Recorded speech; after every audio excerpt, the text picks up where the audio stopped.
ऐसन ना बाजा होई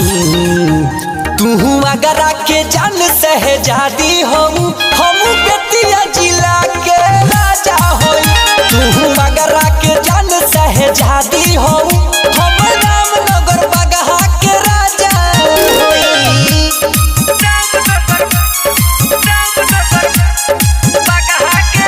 आप सुन रहे हैं राजा रंजीत राही को। देखलू कहा तू दीवानगी हमरा जिला के जान रावानगी बैसखवा घोघा बकुलहर झखरा जान लो भाजबू देखबू सागर पोखरा दिल खोली बैठल दरवाजा हई तू बॉर्डर हो पार के रानी हम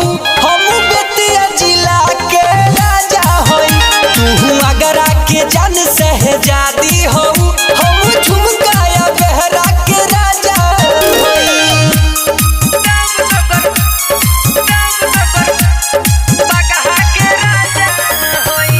आरजीएस म्यूजिक रिकॉर्डिंग स्टूडियो